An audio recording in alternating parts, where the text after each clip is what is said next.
Yo, welcome to your post-Thanksgiving episode of Hard Pass. I am your host, Jacques Slade. Today on the show, the Kobe Bryant Jr. continues, portable PlayStation 5 news, Odell Beckham Jr. repping for Kyrie, the week's hottest releases, and of course, we have our Hard Pass. All right, let's start the show with some hot takes. Congratulations to Shohei Otani for winning his third MLB MVP award. With the honor, he becomes the first player to win the award unanimously 3 times, the first to win as a full-time designated hitter. He's also the first player to join the 50 home runs and 50 stolen bases club, the first to win back-to-back MVPs in a decade, and the first since Frank Robinson to win MVP in both the National and American League. Oh, and he's got a signature trainer and cleat with New Balance, which is a big deal in these circles. I mean, I know that what market you play for doesn't really matter as much as it used to, but man, Otani just felt bigger as a Dodger, man. No knock to Los Angeles Angels of Anaheim adjacent to Disneyland by the 57 freeway. It's not like they're the Clippers or whatever, but Otani wearing the Dodger blue and immediately winning a championship just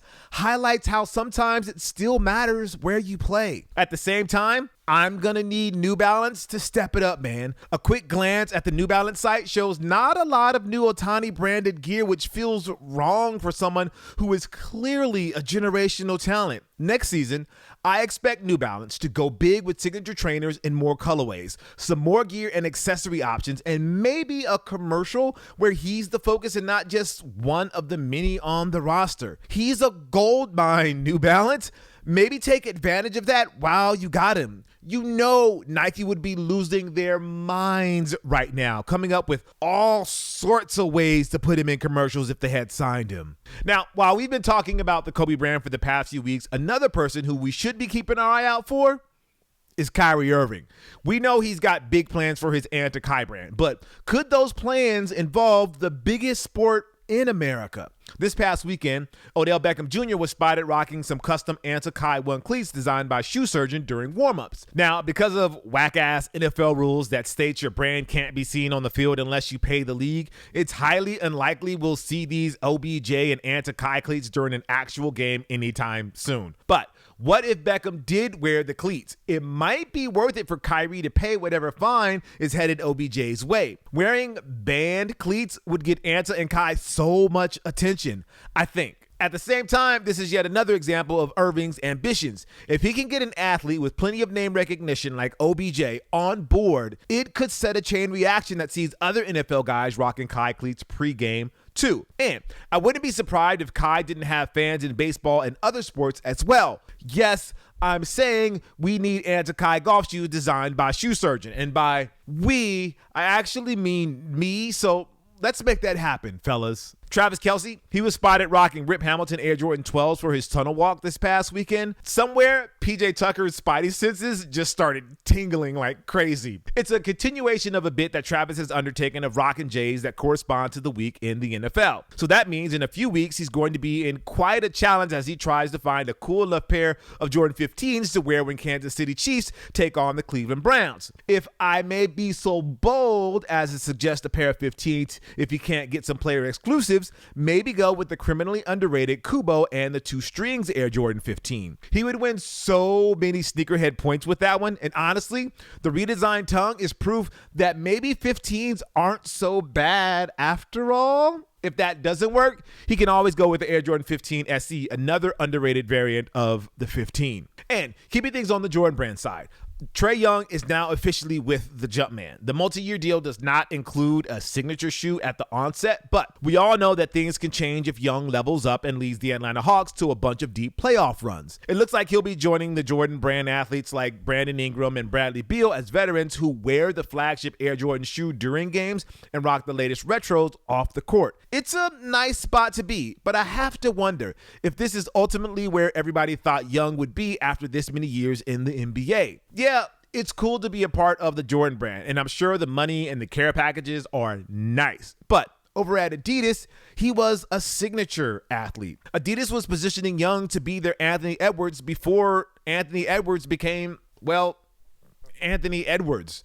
To be fair, I could be projecting because if I were on Trae's level, a signature shoe kind of supersedes a lot of things. But then again, maybe there were some behind the scene things that were happening that we don't know about, and that led him to the place that he is now. LaMelo Ball. He's been busy with collaborations for his fourth signature shoe, the Puma MB04. The latest is a team up with Scooby-Doo, and to mark the occasion, he rolled up in a Mystery Machine wrapped car. Perfect. Pretty cool if you're a Scooby fan, as the sneakers definitely nail the funky vibes, but I kind of have to ask, is LaMelo really a fan of those classic cartoons? Like, we figured he was more of a Rick and Morty guy because he's already done a few collabs with the shoe already, and the ethos of his entire signature sneaker run so far has been to be as weird as possible. Plus, Rick and Morty actually premiered when LaMelo was growing up. Scooby-Doo was around before Co-Writer and I were even born. Like, there's so many questions I have. How annoyed is he of Scrappy-Doo?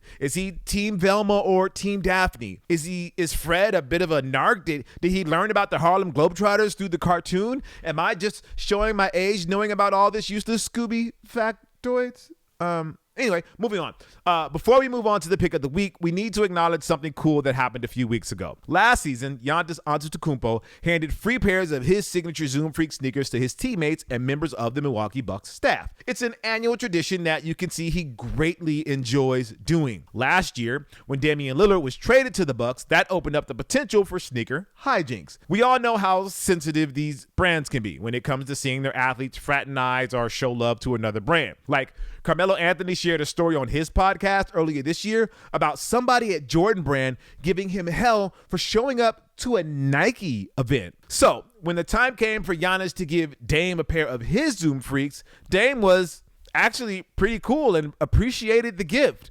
See, that's the stuff we love to see. But it also left us wondering when the get back would be, and well, flash forward to a year later, and we've got Dame doing the honors and handing out free pairs of his Adidas Dame 9s, and Giannis's response was classic Giannis. Free shoes is free shoes. That's words we can all live by, man. If dudes who are getting paid millions of dollars to wear sneakers don't care about brand loyalty, none of us should either. And yeah, I understand Giannis grew up different compared to his American counterparts and wasn't exposed to the brand rivalries we hype up. But the message remains the same. Free shoes is free shoes. By the way, no way in hell this video ends as positively as it does if Dame were on the Lakers. LeBron would throw those Dames as fast as Kobe did when Nick Young tried to get him to sign some Adidas. So for our pick of the week is the Nike Air Force One Kobe Bryant. It's going to be on December 6th for $150. Let's talk about the good stuff.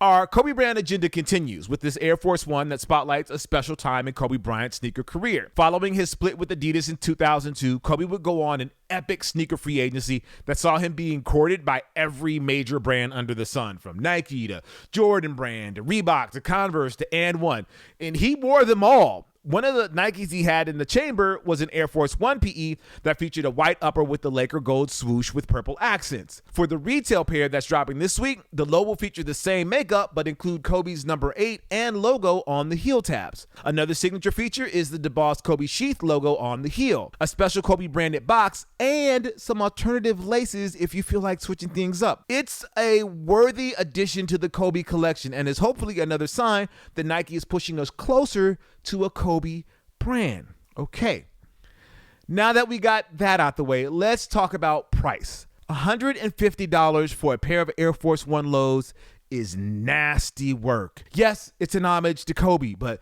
there are no bits and baubles that justify the premium pricing. Like, paying over $500 for the Swarovski Air Max Plus collab is also quite obnoxious, but you can see why Nike would price it that way. A new box, extra laces, and a DeBoss Kobe Sheath logo on the heel does not justify it being $150. If it was priced like a Little Yachty Concrete Boys collab at $130, by the way, notice that they have a lot of the same enhancements, I would be less incensed. If the DeBoss Kobe logo was all over the shoe like the reported black pair that's set to drop later this month, I would still be a little annoyed, but I would make peace with it. Relatively basic Air Force Ones should never creep close to Air Jordan 1 prices. As a Kobe fan, I want this. As a sneaker consumer, this is not a good sign.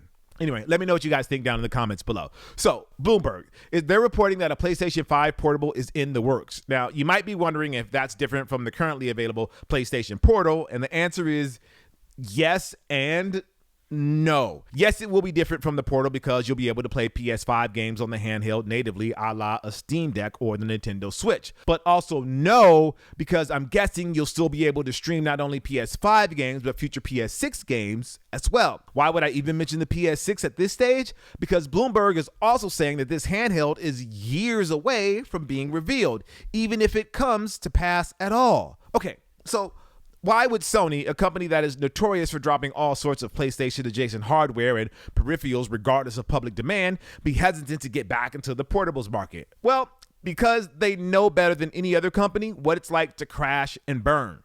Twice.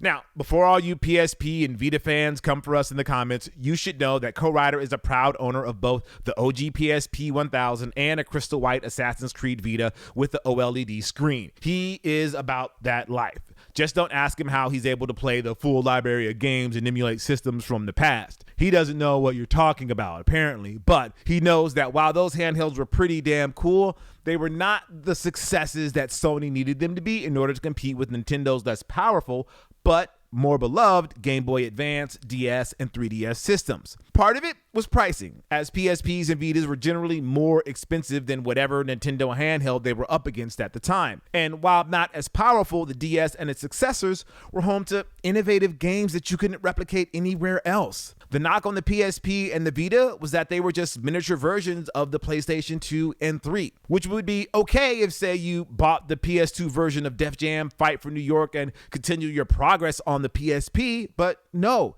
If you wanted your fix on the go, you had to buy the PSP version called Def Jam Fight for New York, The Takeover, a stripped-down game with less features and visual fidelity. Not to say that there weren't PS2 and PS3 games that linked up to the handheld version, but they were very rare and required two separate purchases. Ideally, a PS5 portable that lands sometime in 27 or 28 would learn from the sins of the past and not have you do something as outrageous as paying twice for the one game. If you buy NCAA College Football 2028 on the home PS5, a PS5 portable version should just automatically download to your handheld. Your saves automatically sync up to the cloud, and there are no compromises to the feature set. Now, a potential compromise that could arise is in the visual department. The more hardcore of gamers will demand that the PS5 portable look just as good on a 4K television as it does on an 8-inch screen. Those people shouldn't be taken seriously. On a screen that small, most people are never going to appreciate those minute details, even the ones that are complaining the loudest. The priority of a PS5 portable should be making sure the games run as smooth 60 frames per second as they can on the screen that makes everything pop. If they try to opt for all the bells and whistles, the result will be an overpriced handhelds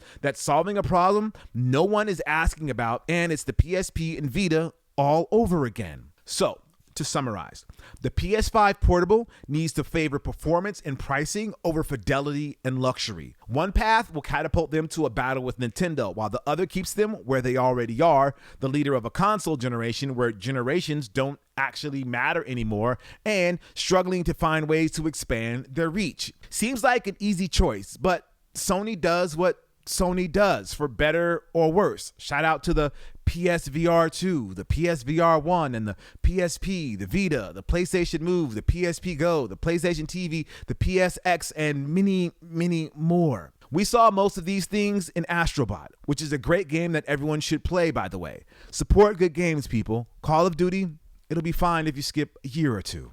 All right. It's time for this week's Hard Pass, where we take a look at something in the culture that just needs to go. Like this needs to go. Since this is the Thanksgiving episode, let's run through a list of things that we're thankful for recently. It might not seem like it because the world is constantly bombarding us with how terrible everything is, but we have managed to find our little pieces of respite that have kind of taken our mind off of the show, if only for a little bit. So let's start with Blue Sky.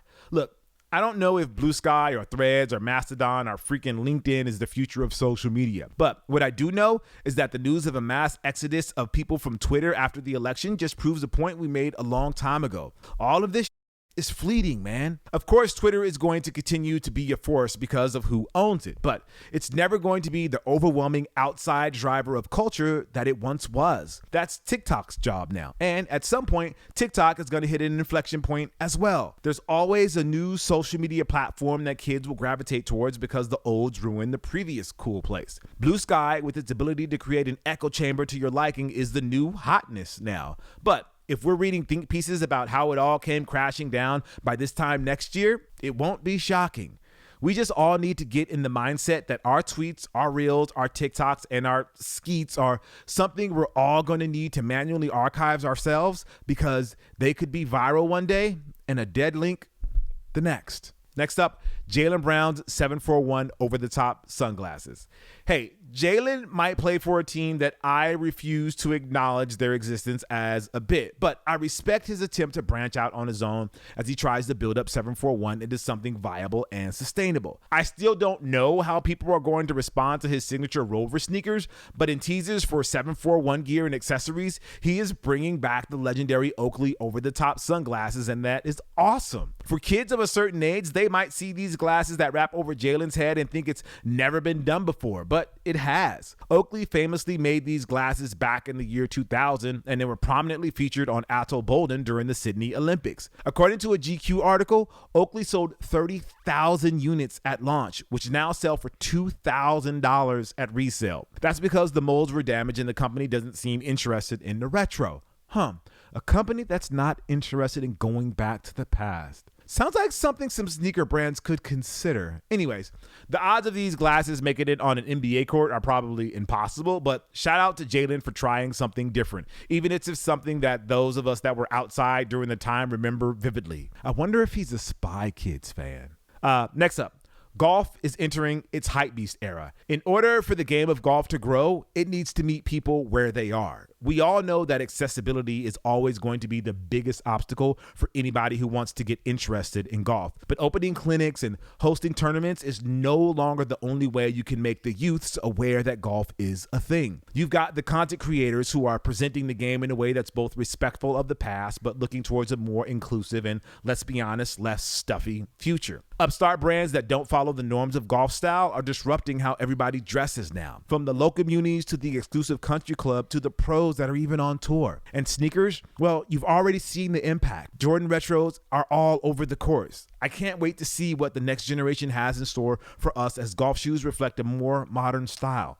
AKA, I'm really just trying to say we need Kobe 6s as golf shoes. Come on, Nike, get it together.